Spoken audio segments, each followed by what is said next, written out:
Быйыл биһиги ағадойду улуу серетигер кыйы сеттуон 9 сылын белетибит. Кыйы түннүктері өлбөт өспөт пол акцияларын Сәрге Республика бит, осколаларыгар арас қабаннақ тәрәхінлер ұтылалар. Бұтығынан кәлер сюжетте көрек қайын. Судьба солдата погружает зрителя в жизнь и судьбу одного советского солдата от его вступления в армию до возвращения домой после войны. Товаров Петр Иннокентьевич родился 3 мая 1918 года во втором игдейском наследии Байгантайского улуса, третьим сыном в семье крестьянина. Учился в Волбинской 7-летней школе, но по состоянию здоровья не окончил школу. В 40-е годы работал налоговым агентом Райфо, был членом комсомола. 10 августа 1941 года был призван Чароптинским военкоматом на фронт. Петр Иннокентьевич вел военный блокнот.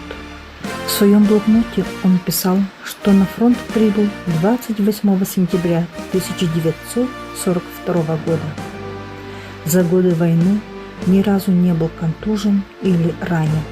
Всю войну был и воевал в поле боя. Из воспоминаний старшей дочери. Мама рассказывала историю, которую ей рассказал отец о немецком генерале. Этот генерал выбрался из подбитого и сгоревшего самолета. Разведчики отправились за ним, но немецкий генерал не сдался живым.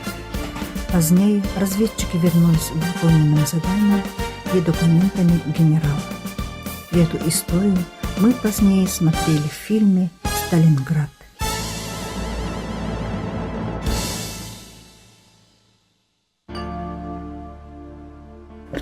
Петр Иннокентьевич в составе 27-го зенитного артиллерийского дивизиона участвовал в таких важнейших событиях Великой Отечественной войны, как Сталинградская, Орловско-Курская, Бобруйская, Варшавская и Берлинская операции.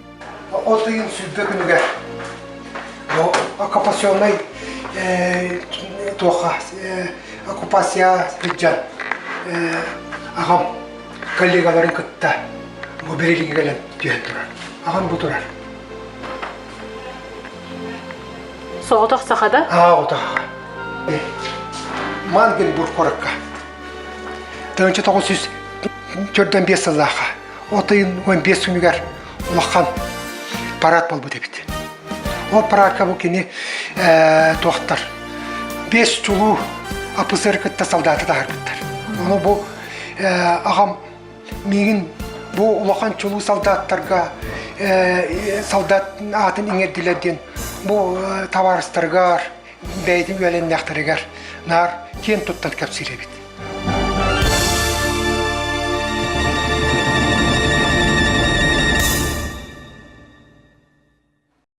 Бүгін саңа күн береге чулу бойыттар бұд, қорсын саналақ саллаттар бұд тұстарынан көрі бүд, істебет, сәргеғали бет.